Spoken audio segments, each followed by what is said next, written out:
وہاں کے ایسے ایسے جگہوں سے اس دور میں بچوں کو اٹھا اٹھا کر کے لا رہے ہیں پڑھانے کے لیے، جہاں ٹیکنالوجی کے اس دور میں سفر کرنے میں 5 دن لگ جاتا ہے اپنے گھر پہنچنے میں، اتنے دور دور سے، اتنے اندر اندر سے بچے آ رہے ہیں پڑھنے کے لیے، اور جو دین کے لیے اتنی محنت کر رہا ہے وہ یہودی ایجنٹ ہے، اور جو 40-50 لاکھ مسلمانوں کا قتل کرے، 1 کروڑ مسلمانوں کو گھر سے بے دخل کرے، وہ ہمارا ہیرو ہے۔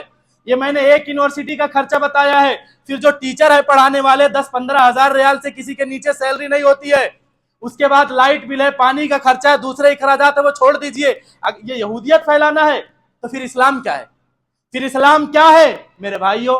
اس لیے دشمنوں کے ہتھ کنڈے کا شکار نہ بنیے، دشمنوں کے ہتھ کنڈے کا شکار نہ بنیے۔ دشمن چاہتا ہے ہم کو صحیح راستے سے بھٹکا کر کے گمراہیت کے راستے، تاکہ ہم اللہ کے دین سے بھٹک جائیں، ان کی پیروی کریں اور ان کے ساتھ ہم جہنم میں چلے جائیں۔ اگر ہم نے ایسا کیا تو ہمارا ٹھکانہ جہنم ہوگا، اور ہم جس لیے اس دنیا کے اندر آئے ہیں، ہمارے لیے رسوائی کے علاوہ کچھ ہاتھ آنے والا نہیں ہے۔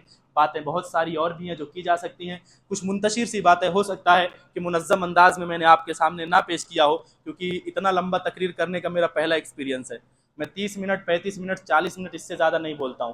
1 گھنٹہ یہ میری زندگی کا پہلا ایکسپیرینس ہے، تو لہٰذا اللہ سے دعا کرتے ہیں الہ العالمین مجھے، آپ کو، ہم سب کو جب تک اس دنیا کے اندر زندہ رکھ، ایمان اور عمل صالح کے ساتھ زندہ رکھ، صحابہ کی محبتوں کو ہمارے دلوں کے اندر داخل کر دے، صحابہ کے دشمنوں سے ہم کو دشمنی کرنے کی توفیق عطا فرما، امہات المومنین کی عزت پر جو حملہ کرتے ہیں ان کے لیے تو ہمارے دلوں کے اندر ان کے لیے نفرت پیدا کر دے۔ اللہ اگر ان کے حق میں ہدایت ہے تو اللہ ہم تجھ سے دعا کرتے ہیں کہ تو دنیا میں موجود ہر انسان کو ہدایت دے دے، لیکن اگر ان کے حق میں ہدایت بہتر نہیں ہے تو اللہ رب العالمین تو اس دنیا کے اندر ان کو ذلت کی موت دے، ان کو ذلیل اور رسوا کر، اور قیامت کے دن بھی پوری انسانیت کے ان کو سامنے ذلیل اور رسوا کرنا۔ آمین یا رب العالمین۔